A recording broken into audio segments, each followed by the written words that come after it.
Hello everyone, dear students. हम कर रहे हैं सेकंड यूनिट जिसका नाम है करंट इलेक्ट्रिसिटी। और आज हम नया टॉपिक स्टार्ट करने जा रहे हैं जिसका नाम है कॉम्बिनेशन ऑफ रेजिस्टेंसेस। ये हमने छोटी क्लासेस में भी इसका आइडिया लिया हुआ है। आज हम कॉम्बिनेशन ऑफ रेजिस्टेंस के फॉर्मूलेस को डिराइव करके देखेंगे कि यदि दो या दो से ज़्यादा रेजिस्टेंसेस सीरीज़ में या फिर पैरेलल में अगर जोड़ दी जाती हैं तो उनकी नेट रेजिस्टेंस कितनी होती है, इसको हमें डिराइव करना है। और इस पे बेस्ड न्यूमेरिकल्स भी पेपर में पूछे जाते हैं। सबसे पहले हमने एक डायग्राम बनाया है। इस डायग्राम में हम ध्यान से देखेंगे कि हमने 3 रेजिस्टेंस ली है, 3 से ज़्यादा भी ले सकते थे। पहली रेजिस्टेंस की वैल्यू R1 है, दूसरे की R2, तीसरे की R3। ये हमने जनरलाइज ली है। ये R1 कितने भी ओम की हो सकती है, R2 भी और R3 भी। इन तीनों को सीरीज़ में जोड़ दिया। सीरीज़ में जोड़ने को मतलब कि एक का एंड दूसरे की स्टार्टिंग से जोड़ा जाए, हैंड टू हैंड उसे जोड़ दिया जाए, तो हम उसे कहते हैं सीरीज़ कॉम्बिनेशन। और इन तीनों को एक बैटरी के कॉम्बिनेशन के साथ हमने यहाँ पर जोड़ दिया है। अब ये जो बैटरी की वोल्टेज है टोटल, इसको V अगर हम माने तो उसके 3 टुकड़े हो जाएंगे। वोल्टेज जो होती है वो सीरीज़ में डिवाइड हो जाती है, यानी पहले रेजिस्टर के अक्रॉस यहाँ से लेकर यहाँ तक V1 वोल्टेज ड्रॉप होगी, R2 पे V2 और R3 पे V3। पर ये जो V1, V2 और V3 तीनों की वोल्टेज मिलाकर के जो सोर्स है ये इससे ज़्यादा नहीं हो सकते, यानी इसका टोटल ही होगा। अगर ये मान लो कि 10 वोल्ट है तो यहाँ पे 2 गिर गई, यहाँ पे 5 गिर गई और यहाँ पर 3 गिर गई, तो मिला के टोटल कितना हो जाएगा, 7 ही। अब बात यह है कि किस रेजिस्टेंस पे कितनी वोल्टेज गिरेगी, ये कैसे पता चलता है। ये ओम्स लॉ के फॉर्मूले से पता चलता है। V = IR, यानी वोल्टेज जो होती है किसी रेजिस्टर के क्रॉस कितनी ड्रॉप करती है वो डिपेंड करती है उसमें से कितना करंट फ्लो कर रहा है और मल्टीप्लाई बाय कितनी उस रेजिस्टर की रेजिस्टेंस की वैल्यू है। चलिए हम इसको देखते हैं कैसे हम इसे लिखेंगे और समझते हैं। Let us consider that 3 resistances R1, R2, R3 are connected in series.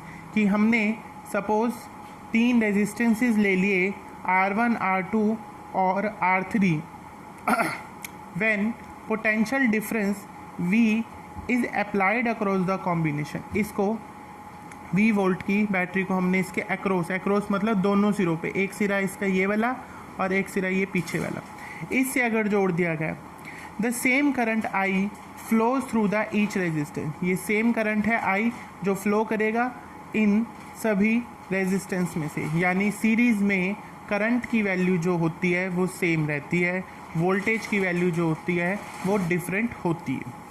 अब हमने उसके बाद देखा आर्टिकल कि लिखेंगे by Ohm's law potential drop across the 3 resistances R. अब किस पे कितनी वोल्टेज गिरी, ये मैंने अभी भी बताया था आपको कि वो किसके बराबर होती है। V1 वोल्टेज जो होगी वो ओम्स लॉ के अनुसार V1 = होगी IR1। ऐसे ही V2 होगी, वो किसके बराबर होगी, IR2। और तीसरे रेजिस्टेंस के ऊपर वोल्टेज जो गिरेगी वो होगी V3, यानी कि IR3।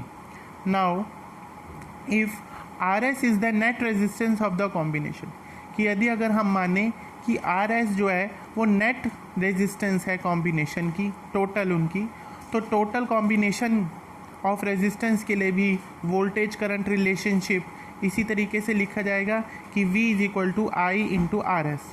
अब ये V तो V की जगह आ गया, IRS इसकी जगह ये किसके बराबर होगी वोल्टेज, V1 + V2 + V3। तो हमने इस V की जगह तो यहाँ पर IRS डाल दें यहाँ से, और V1 की जगह उसकी वैल्यू IR1, V2 की जगह उसकी वैल्यू IR3 और V3 की जगह IR3। इसमें से I को कॉमन लेकर के हमने कैंसिल कर दिया और हमारे पास नेट रिज़ल्ट जो बच गया वो है RS, यानी R1 plus R2 plus R3। इसका कहने का मतलब है अगर 3 रेजिस्टेंसेस सीरीज़ में जोड़ी गई तो उनकी नेट रेजिस्टेंस कितनी आएगी, वो आएगी RS is equal to R1 plus R2 plus R3। इसमें एक नोट करने की बात है कि total resistance in the series circuit is more than largest resistance in the circuit. यानी फॉर एग्जांपल यदि हम ये कहें कि ये 2 ओम है, ये 4 ओम है और ये 6 ओम है, तो कितनी होगी, 6 और 4 10 और 2 12 ओम इसका नेट आंसर आया, जो कि इन तीनों में से सबसे बड़ी 6 ओम की थी, उससे भी बड़ा आंसर आएगा हमेशा। यानी ये 2 ओम की है, ये 4 ओम की रेजिस्टेंस है, ये 6 ओम की रेजिस्टेंस है, तो 6 सबसे बड़ी रेजिस्टेंस है। पर यदि अगर हम इन्हें सीरीज़ में जोड़ देते हैं तो जो टोटल आंसर आएगा, फाइनल आंसर आएगा, वो हमेशा सबसे बड़ी रेजिस्टेंस के टोटल से भी ज़्यादा आएगा, जो कि 12 आ रहा है यहाँ पर। चलिए अब हम पढ़ते हैं next, resistances in parallel. Parallel में रेजिस्टेंसेस को हमने जोड़ करके दिखाया है। इसमें 3 रेजिस्टेंस ली गई है, R1, R2 और R3।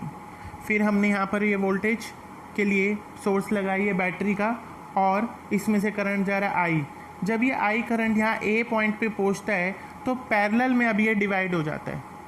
सीरीज़ में हमने देखा था कि ये सेम टू सेम I ही इसमें से पूरे रास्ते में से जाएगा, पर यहाँ पर जब ये I ऊपर जाएगा, यहाँ पर A पॉइंट पे ये 3 पार्ट्स में डिवाइड हो गया, क्योंकि 3 रेजिस्टेंस थी।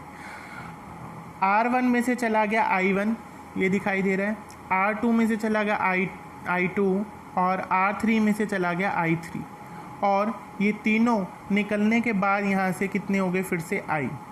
और लेट अस कंसीडर, अब हम कहते हैं कि let us consider 3 resistances R1, R2 and R3 are connected in parallel. कि हमने माना कि 3 रेजिस्टेंसेस हैं, पहली का नाम R1, दूसरी का R2, तीसरी का R3, are connected in parallel between points A and B। A और B के बीच में ये तीनों क्या हैं, पैरेलल में जोड़ी गई हैं। Let V be the potential difference applied across the combination. कि V जो है वो पोटेंशियल डिफरेंस है। ये यहाँ पर आप V लिख लेंगे, इधर भी आप V लिख लेंगे। इसकी जो बैटरी की वोल्टेज है वो टोटल V है, और यहाँ पर भी आप V लिख लेंगे। उसके बाद है, अब हमने इसमें इम्पोर्टेंट पॉइंट लिखा कि in parallel combination the current flowing through each resistance is different. यानी करंट जो फ्लो करता है वो हर में से डिफरेंट। देखो R1 में से करंट कितना फ्लो कर रहा है, I1, R2 में से I2 और R3 में से I3, तो हो गया डिफरेंट। सीरीज़ में कैसा था, सेम करंट, पर पैरेलल में कैसा है, अलग अलग तरह का करंट। तो यही बात हमने लिखी है यहाँ पे कि in parallel the current flowing through each resistance is different, वो डिफरेंट होता है। But voltage across each resistance is same, परंतु वोल्टेज जो होती है वो सबके लिए सेम है पैरेलल में। R3 के लिए भी वही है, R2 के लिए भी और R1 के लिए भी। बाय ओम्स लॉ, अब फिर से हमने ओम्स लॉ लिखा यहाँ पर, current through individual resistances, current की वैल्यू हमने लिखी कहाँ से,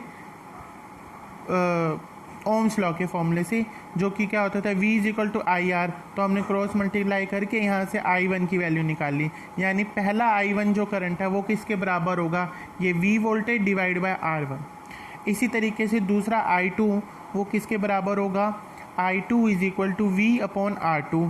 I3 होगा V अपॉन R3। अब ये नोट करने के बाद हमने कहा if RP is the net resistance of parallel combination, अगर RP नेट, P का मतलब यहाँ पर है पैरेलल में, जैसे यहाँ पर हमने RS लिखा था यहाँ पर, और यहाँ पे हम लिख ले RP। P का मतलब पैरेलल, S का मतलब सीरीज़। तो ये पैरेलल कॉम्बिनेशन में करंट कितना होगा, I is equal to V upon में RP। बट अब इसमें तो टोटल करंट जो डिवाइड हो रहा है वो किसके बराबर है, I is equal to I1 plus I2 plus I3। अब I जो है वो किसके बराबर है, अभी लिखा है हमने पीछे कि V अपॉन RP। किस कहाँ से आया, ये ओम्स लॉ से। ऐसे I1 की वैल्यू लिखी थी V अपॉन R1, I2 की लिखी थी V अपॉन R2 और I3 की लिखी थी V अपॉन R3। अब आप देख सकते हैं कि इसमें V कॉमन आएगा और उसके बाद ये कैंसिल आउट हो रहा है, तो 1/RP किसके बराबर हो गया, 1/R1 plus 1/R2 plus 1/R3। इसमें भी एक नोट करने की बात है कि total resistance in parallel circuit is less than the least resistance in the combination, कि पैरेलल कॉम्बिनेशन में जो टोटल रेजिस्टेंस होगी वो सबसे कम होगी, जो सबसे छोटी होगी उससे भी कम आएगा आंसर। Thank you.